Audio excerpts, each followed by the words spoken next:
পৃথিবীতে 2.3 বিলিয়ন খ্রিস্টান, 2 বিলিয়ন মুসলিম, 1.1 billion Hindu, 500 million বৌদ্ধ এবং 15 মিলিয়ন ইহুদি আছে।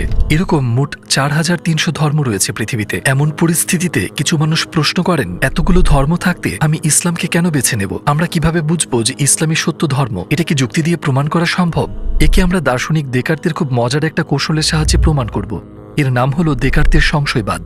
সংক্ষেপে বললে তিনি বলছেন, ধরা যাক আপনার আপেল ভর্তি একটি ঝুড়ি আছে। আপনি ঝুড়িতে হাত ঢুকিয়ে একটি তাজা আপেল বের করে নিলেন। যখন আপনি আবারও ঝুড়িতে হাত দিলেন এবং এইবার যদি একটি পচা আপেল হাতে আসে, পচা আপেলগুলো বেছে ফেলে দিতে হলে একটা একটা করে আপেল হাতে নেবেন না। কোন আপেলটা তাজা আর কোনটা নয় সেটা দেখতে যাবেন না, বরং পুরো ঝুড়িটি খালি করে নিয়ে এরপর একে একে ভালো আপেলগুলো ঝুড়িতে রাখতে থাকুন। আজকের ইস্যুতেও একই কৌশল অবলম্বন করা যাক। আমি বলতে চাইছি, একে একে 4300 ধর্মকে যাচাই করা কি সম্ভব? আমার তো মনে হয় না। আমরা মহাবিশ্বে ছড়িয়ে থাকা সূত্রগুলোকে যুক্তি আর কার্যকরণ দিয়ে বোঝার চেষ্টা করি। একটি সত্য ধর্মে কি কি শর্তাবলী থাকা উচিত সেটা নির্ধারণ করা যাক। এই সূত্রগুলো দিয়ে আমরা একটি প্রশ্নের সরাসরি উত্তর খুঁজব, কেন ইসলাম? এখন একটা বিল্ডিং তৈরি করার সময় আপনি প্রথমে ফাউন্ডেশন তৈরি করবেন, তাই না? কয়েকটি ধাপ পার করতে হবে। এই ইস্যুতে ফাউন্ডেশন থেকে শুরু করে আমরা একে একে বিষয়গুলো বাদ দিতে থাকব। সেক্ষেত্রে আমাদের ফিল্টারগুলো হবে, সৃষ্টিকর্তা কি আছেন? ধর্মের কি প্রয়োজনীয়তা আছে? যদি ধর্মের প্রয়োজনীয়তা থাকে তাহলে কি পবিত্র গ্রন্থ বা নবীর প্রয়োজন কি আছে? প্রথমে এই বিল্ডিং এর ফাউন্ডেশন নিয়ে ভাবা যাক। সেটা হলো সৃষ্টিকর্তার অস্তিত্ব আছে কিনা। আপনি হয়তো একে প্রমাণ করার বিভিন্ন উপায়ের কথা ভাবছেন, কিন্তু আজ আমাদের দৃশ্যমান মহাবিশ্ব থেকেই এই প্রশ্নের উত্তর খুঁজে নেওয়া যাক। এখন আমি যে উদাহরণটা দিতে যাচ্ছি সেটা বুঝতে হলে একটু মন দিয়ে শুনুন। পদার্থবিজ্ঞান বলে, যদি কোনো কাজ সম্পন্ন হয় তাহলে সেই কাজ করতে পারার জন্য অবশ্যই একটি শক্তির অস্তিত্ব আছে, যে একজন সৃষ্টিকর্তা আছেন যিনি আমাদের বোঝেন। কাজটি করার জন্য তার যথেষ্ট শক্তি থাকতেই হবে। যেমন আমি যদি একটি শিশুকে প্লেন ঠেলতে দেখি, আমি অবশ্যই তখন এর পেছনে অন্য কাউকে খুঁজব, যেহেতু সেই শিশুর পক্ষে এই কাজ সম্ভবই নয়। আমি বরং বলবো প্লেনটি সরানোর পেছনে একটা যান্ত্রিক পদ্ধতি বা এরকম কিছু আছে। এমনকি আমি যদি স্বচক্ষেও দেখি যে শিশুটি প্লেনটিকে ঠেলছে, আমার মন তাৎক্ষণিকভাবে বলবে শিশুটির প্লেন সরানোর মতন যথেষ্ট শক্তি নেই। আমি শিশুটির আড়ালে থাকা সত্যিকারের সক্ষম ব্যক্তিটিকে খুঁজতে শুরু করব। আর যুক্তি এটাই বলে, তাই না? এই উদাহরণের মতোই যখন আমরা মহাবিশ্বে তাকাই, যেমন আমরা দেখি যে গাভী দুধ উৎপাদন করছে, গাভী তার দুধে থাকা এমিনো অ্যাসিডের কথা জানে না। যে মানুষেরা দুধ পান করে তাদের শরীরে এর প্রয়োজনের কথাও সে জানে না, কিন্তু সে ঠিক প্রয়োজন মাফিক দুধই যোগান দেয়। তার উপর সে এমন কিছু খেয়ে এর যোগান দেয় যার সাথে এর কোনো সম্পর্ক নেই, ঘাস। আমরা যদি অন্যভাবে দেখি, উৎকৃষ্ট মানের মধু তৈরির পেছনে আমরা বিষধর মৌমাছিকে সব পরিশ্রম করতে দেখি। মধু তৈরির সময় এতে থাকা উপাদানের কথা মৌমাছি জানতে পারে না। আবার মৌমাছির শরীর, এর কোষ, কিন্তু যারা এই মধু খাবে তাদের প্রয়োজনের কথা জানে না, কিন্তু তার তৈরি মধু মানুষের রোগ মুক্তিতে ভীষণ কার্যকরী। আমরা এবার ঘাড় ঘুরিয়ে অন্যদিকে তাকাই। আমরা দেখি শুকনো, বিস্বাদ, রঙহীন মাটি থেকে গাছপালা রসালো, মিষ্টি আর রং বেরঙের ফল উৎপন্ন করছে। গাছের বীজ কিন্তু জানে না আমরা কেমন স্বাদ পেতে যাচ্ছি, কেমন ঘ্রাণ আমার নাকে ভালো লাগবে তাও গাছ জানে না। গাছ জানে না আমার চোখ কি দেখতে পছন্দ করে। গাছ আমার শরীরের প্রয়োজন জানে না। বীজ অবস্থায় এটা ছিল সাধারণ, স্বাদহীন, গন্ধহীন। এর থেকেই শত শত এমন ফল পাওয়া গেছে যার স্বাদ আমার জিহ্বার সাথে খাপ খায়, এমন একটা ঘ্রাণ যা আমার নাকের সাথে খাপ খায়, এমন সৌন্দর্য যা আমার চোখ জোড়ায়, আবার আমার শরীরের জন্য উপকারী। ঠিক এই মুহূর্তে আমার মস্তিষ্ক সাথে সাথে আমাকে বলে যে যাদের দেখে মনে হচ্ছে তারা এইসব কিছু ঘটিয়ে চলেছে, এই কাজগুলো করার মতো দক্ষতা তাদের নেই। মানে এটা খুব মজার, এমন কাউকে এমন কিছু দিচ্ছে যা তার কাছে নেই, কিন্তু সাধারণভাবে এটা অসম্ভব। এটাকে একটা উদাহরণের সাহায্যে ভাবা যাক। ধরা যাক আমার হাতে ধরা কাপড়টা একটা পর্দা, আর আমাকে দেখা যাচ্ছে না। এই পর্দাটি একটা কলম হাতে নিয়ে কবিতা লিখলো, ছবি আঁকলো। সবাই বলবে যে দৃশ্যত এই কাপড়টা এই কলমটাকে পরিচালনা করছে, কিন্তু স্বাভাবিক যুক্তি অনুযায়ী আপনি অবশ্যই ভাববেন যে কাপড়টার পেছনে কোনো শক্তি আছে। ঠিক এই উদাহরণের মতো যে সমস্ত ঘটনা নিয়ে আমরা কথা বললাম, পরিষ্কারভাবে এর পেছনে একজন সৃষ্টিকর্তা আছেন যিনি এসব নিয়ন্ত্রণ করছেন। আমরা যদি এই উদাহরণগুলো পরিষ্কারভাবে বুঝে থাকি, তাহলে আমাদের মনের চোখ দিয়ে আমরা দেখতে পাবো যে একজন সৃষ্টিকর্তা আছেন যিনি আমাদের বোঝেন, যিনি পর্দার আড়ালে কাজ করেন এবং আমাদের প্রয়োজন অনুসারে সবকিছু বাস্তবায়ন করেন। এখন যদি প্রথম ফিল্টার পরিষ্কার হয়, বৌদ্ধ ও জৈন এর মতো ধর্ম এবং নাস্তিক্যবাদ, অজ্ঞেয়বাদ, প্রকৃতিবাদ এবং সংশয়বাদের মতো দর্শন বাদ পড়ে যায়, কারণ একজন সৃষ্টিকর্তা থাকতেই হবে, আপনি তাকে যে নামেই ডাকুন না কেন। এখন আমাদের দ্বিতীয় ফিল্টারের কথা ভাবা যাক। এক্ষেত্রে আমরা যুক্তিবিজ্ঞানের তুলনামূলক পদ্ধতি ব্যবহার করব। ব্যাপারটাকে আমি এভাবে বলবো, আমরা যখন চারপাশে দেখি যে কোনো সময় যে কোনো জায়গায় এই নিয়মটা ধ্রুব। যদি আমরা চোখের সামনে কোনো কাজ, পণ্য দেখি, পণ্য নির্মাতা এর সম্পর্কে সবচেয়ে ভালো জানবে। আবার যখন কেউ নিয়ে কথা বলতে যাবে, যিনি এটা বানিয়েছেন তারই সবচেয়ে বেশি অধিকার এটি নিয়ে কথা বলার। যেমন আমি যখন একটা ফোন কিনি সেটার সাথে একটা ইউজার ম্যানুয়াল থাকে, তাই না? সেটা দেওয়ার মাধ্যমে প্রস্তুতকারী কোম্পানি কিন্তু আমাকে এরকম এরকম জানিয়ে দিচ্ছে যে এই ফোনটা আমরা বানিয়েছি, তাই যৌক্তিকভাবে আমরা এই সম্পর্কে সবচেয়ে ভালো জানি, একেবারে ছোটখাটো ডিটেল পর্যন্ত। আর এই ম্যানুয়ালটা দিয়ে আমরা সেই ব্যাপারটা স্পষ্ট করছি। একেবারে সাধারণ পণ্যেও সেটা থাকে। এরপর আমাদের মাথায় এই প্রশ্নটা আসে, যদি সাধারণ কোনো পণ্যেও ইউজার ম্যানুয়াল থাকে, এমনটা কি সম্ভব যে মহাবিশ্বের সৃষ্টিকর্তা, যিনি মানবজাতিকে সৃষ্টি করেছেন ও পৃথিবীতে পাঠিয়েছেন, তিনি তাদের দিক নির্দেশনার জন্য কোনো ম্যানুয়াল পাননি? ইতিহাস জুড়ে সমগ্র মানবজাতি এই প্রশ্নগুলো করে চলেছে। কে আমি কোথা থেকে এসেছি, কোথায় আমার গন্তব্য, আমার জীবনের মানে কি?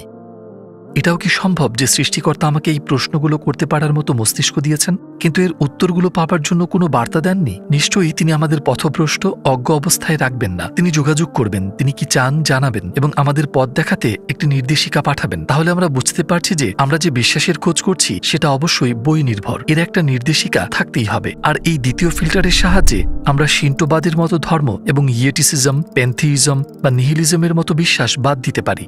তো আপনি যদি এমন প্রশ্ন করেন যে আপনার কি মনে হয় একটা কিতাবই যথেষ্ট, স্কুলেও আমাদের বই দেওয়া হয়েছে, কিন্তু সেটা কি যথেষ্ট? শেখানোর জন্য একজন শিক্ষক কি আপনার প্রয়োজন হবে না? এমনকি আমাদের এমন শিক্ষক প্রয়োজন যে শুধু বই পড়াবে না, বরং ছাত্রদের ক্লাসরুমে টেনে আনবে আর বইয়ের প্রতি তাদের আগ্রহী করবে, এমনকি সেই সব ছাত্রদেরও যারা কথা শুনতে চায় না। আপনি নিশ্চয়ই বুঝতে পারছেন আমি এই রূপক দিয়ে কি বোঝাতে চাইছি। ঠিক একজন শিক্ষকের মতো যিনি উদাহরণ দিয়ে আর ব্যাখ্যা করে বোঝান, যিনি ক্লাসরুমে শৃঙ্খলা আনেন, আমরা যে ধর্মের সন্ধান করছি তাতেও একজন শেখানোর মতো নেতা, দূত প্রয়োজন। আমরা এভাবেও ভাবতে পারি। প্রতিটি ক্ষেত্রেই তত্ত্ব নির্ভর জ্ঞান থাকে, আবার সেটার বাস্তবিক প্রয়োগ থাকে।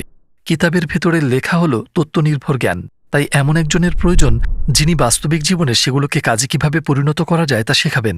যখন কেউ প্রশ্ন করে আমি আমার জীবনের লক্ষ্য অনুযায়ী কিভাবে বাঁচব, আমার জীবনের ম্যানুয়াল অনুযায়ী, তার এমন একজন রোল মডেল প্রয়োজন যিনি তাকে হাতে কলমে দেখাবেন, যাতে সে নিজের জীবনে তা মেনে চলতে পারে। আমরা যদি শিক্ষকের উদাহরণে ফিরে যাই, শুধুমাত্র গাণিতিক সূত্রগুলো জানাই যথেষ্ট না, এর ব্যবহার ও প্রয়োগ দেখে শেখাটাও জরুরি। আপনার কি মনে হয় না যে নবীরূপে একজন নেতা থাকাটা খুব প্রয়োজন? এমনকি প্রাণীজগতেও এর অনেক উদাহরণ পাওয়া যায়। যেমন আপনি যদি একটা মৌচাক লক্ষ্য করেন, আপনি দেখবেন একটি বসতি সেখানে সমাজের মতো বাস করছে এবং তাদের লক্ষ্য উদ্দেশ্য এক। সে সমাজের নেতৃত্বে আছে একটি রানী মৌমাছি। আবার আপনি যদি একটি পিঁপড়ার ঢিবি দেখেন যাদের লক্ষ্য উদ্দেশ্য এক, আপনি নেতৃত্বে একটি রানী পিঁপড়া দেখতে পাবেন। আল্লাহ কি এমনটা করবেন যে এই গ্রুপগুলোকেও যখন তিনি নেতৃত্ববিহীন রাখেননি, তিনি কি মানবজাতিকে নেতাশূন্য রাখবেন? আমরা মানবজাতির কথা বলছি, পিঁপড়া বা মৌমাছির চাইতে অনেক বেশি গুরুত্বপূর্ণ প্রাণের কথা বলছি। আল্লাহ মানুষের ক্ষুদ্র জিহ্বার জন্য শত শত স্বাদের সৃষ্টি করেছেন। তিনি কি মানবজাতিকে দিশাহীন, লক্ষ্যহীন কোনো জীবন দেবেন? তিনি তাদের রাসূল পাঠিয়ে পথনির্দেশ করবেন না? এমনটা কি হতে পারে? আমরা যদি এই উদাহরণটাও পুরোপুরি বুঝে থাকি, এই তৃতীয় ফিল্টারের সাহায্যে আমরা হিন্দুইজম, কেওডাইজম, দ্রুজের মতো বিশ্বাসগুলোকে বাদ দিতে পারি, যারা কোনো রাসূলে বিশ্বাস করে না। আমি এটাও একটু বলে দিতে চাই, আমরা যে ধর্মটাকে খুঁজে চলেছি তাতে নবীর মাজেজার উল্লেখ থাকতে হবে। আমরা শুরুতেই বলেছি যে পৃথিবীতে 4300টির মতো ধর্ম রয়েছে। যখন আমরা এই তিনটা ফিল্টার ব্যবহার করে সমস্ত ধর্ম এবং দর্শনের মূলে পৌঁছানোর চেষ্টা করি, আমাদের হাতে শুধুমাত্র 3টি ধর্ম থাকে, খ্রিস্টিয়ানিটি, জুডাইজম এবং ইসলাম। তাদের প্রত্যেকেরই সৃষ্টিকর্তা, কিতাব এবং নবীর ধারণা রয়েছে। এখন এই ব্যাপারটা লক্ষ্য করুন, এই 3টি ধর্মের সবগুলো ফিল্টার পার করে আসা থেকে বোঝা যায় যে তাদের ভিত্তি সত্যের উপরে প্রতিষ্ঠিত। আমরা যদি জুডাইজমের দিকে তাকাই, সেখানে মূল চরিত্র হিসেবে মুসা আলাইহিসসালামকে দেখতে পাই এবং খ্রিস্টিয়ানিটিতে মূল চরিত্র হল যিশু, তার উপর শান্তি বর্ষিত হোক। যদিও এই দুই মহান নবীর শিক্ষাগুলো এই দুটো ধর্মেই বিকৃত করা হয়েছে। প্রাথমিকভাবে তারা সত্যকেই সামনে এনেছিল। দুটো ধর্মের একটা অদ্ভুত মিল হলো তারা কেউই রাসূল মুহাম্মদ সাল্লাল্লাহু আলাইহি ওয়াসাল্লামকে সত্য নবী বলে স্বীকার করে না। কিন্তু ইসলাম বলে যে রাসূল মুহাম্মদ সাল্লাল্লাহু আলাইহি ওয়াসাল্লাম আল্লাহ প্রেরিত সর্বশেষ নবী, আর মুসা এবং যিশু তারাও আল্লাহর নবী ছিলেন। এই সত্যের উপর ভিত্তি করে আমরা বলতে পারি যে যদি প্রমাণ করা যায় রাসূল মুহাম্মদ সাল্লাল্লাহু আলাইহি ওয়াসাল্লাম সত্যিকারের নবী, তাহলে ইসলাম একমাত্র সত্য ধর্ম হিসাবে প্রমাণিত হবে এবং মুসা আলাইহিস সালাম এবং ঈসা আলাইহিস সালাম আল্লাহর একই বার্তা প্রচারে পৃথিবীতে এসেছিলেন। হ্যাঁ, এটাই সেই পয়েন্ট যখন এ কথার নানা রকম প্রমাণ আমাদের মাথায় আসে। এর সবচেয়ে বড় প্রমাণ হলো রাসূল সাল্লাল্লাহু আলাইহি ওয়াসাল্লামের জীবন। ভেবে দেখুন, তিনি নবুয়তের আগে 40 বছর তার সম্প্রদায়ের সাথে কাটিয়েছেন। তার নবুয়তের 23 বছর ধরে ঠিক সেই মানুষগুলোর একেবারে চোখের সামনে তিনি ছিলেন। তার প্রত্যেকটা পদক্ষেপে সবার নজর থাকত। আমরা এখন দেখব সেই মানুষটি, আল্লাহ মাফ করুন, মিথ্যা বলতেন কিনা।